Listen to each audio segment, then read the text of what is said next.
Welcome back to the second part of our Sri Lanka Unearthed series. In the previous episode, we uncovered the secrets of Sri Lanka's legendary sapphire mines and explored the fascinating first steps these precious gems take on their journey to market. But our adventure is far from over. In part 2, we dive even deeper, following the transformation of a gemstone from the mines to the hands of the traders, cutters, and collectors across the world. Before a gemstone finds its way into jewelry stores around the world, it passes through many hands. Here, in the heart of Sri Lanka's gem industry, traders gather to negotiate, bargain, and exchange the country's most prized treasures.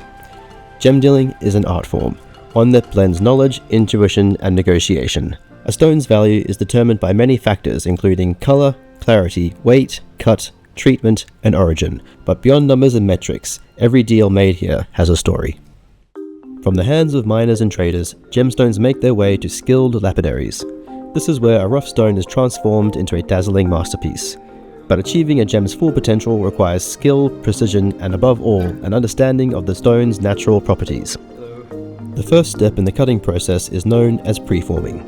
Unlike in Western precision cutting traditions, Sri Lankan gem cutters place great emphasis on preforming. Many rough stones lose the majority of their weight before they even touch a faceting machine. Skilled artisans carefully study each gem, removing flaws and shaping the stone, ready for its final form. Preforming is critical, as it determines the orientation of the stone, a decision that can dramatically impact the color due to an optical property called pleochroism. Sapphire, for example, can appear dramatically different shades depending on the direction of the cut. A skilled preformer makes the job of faceting and polishing the piece a much easier and far less risky process. This is where rough gemstones become polished treasures. The skill and precision needed to cut these stones is what ultimately determines their value and their beauty.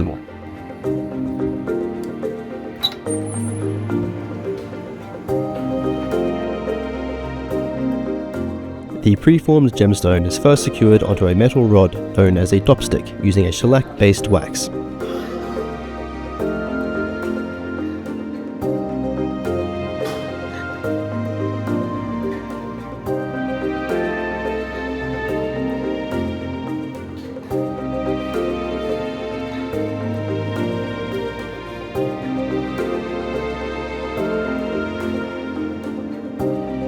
Once the wax sets hard, the cutter meticulously facets the gem using a handpiece-style faceting machine.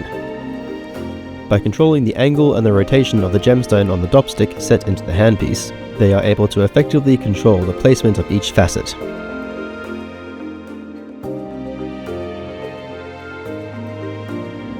Following this step comes the final polish.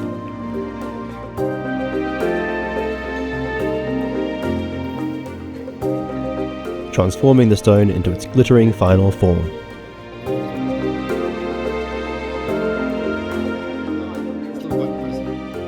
Here in Sri Lanka, master gem cutters usually rely on experience rather than complex cutting diagrams, using their deep understanding of optical properties to shape each stone. While Sri Lankan cutters are renowned for their speed and expertise, not every gem is precision cut. And as the old saying goes, you get what you pay for. And the Sri Lankan industry has no shortage of budget-priced gem cutting services for clients looking to save weight and on cutting fees.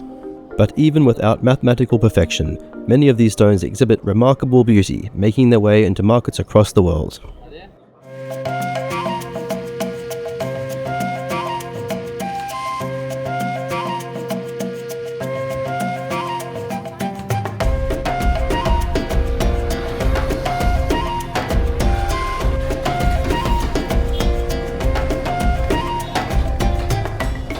After being cut and polished, many of Sri Lanka's gemstones end up here at the Beruwala market. It's one long street full of offices and little shops. You can stand on the street and you can have people bring you stones. You can go in the offices. There's a little Chinese market, there's an Indian market, there's the standard Sri Lankan market. It's just one wild little place. As you can see, there's just cars and bikes and tuk-tuks and everything going all over the place.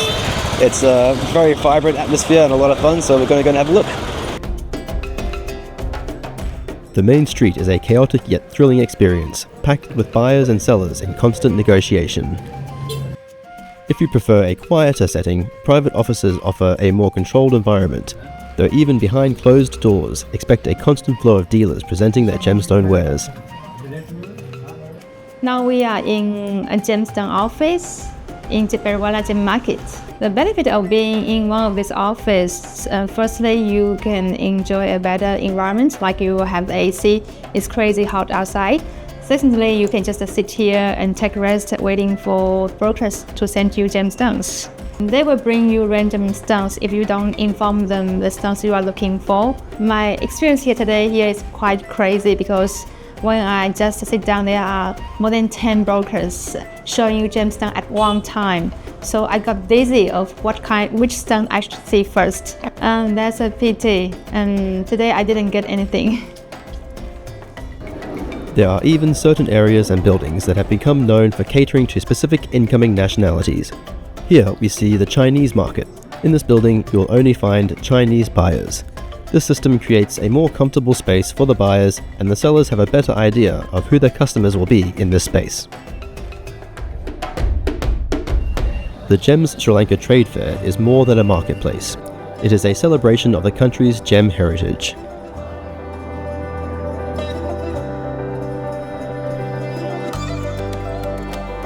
And this is where it all comes together. From mine to market, Sri Lanka's gemstones are celebrated on the global stage. Collectors, buyers, traders, designers, they all come here in search of some of the world's finest gemstones. Held annually in Beruwala and just days apart from another major fair in Colombo, this event attracts international buyers and showcases an impressive range of gems, from precision-cut masterpieces to raw, uncut stones from across the world.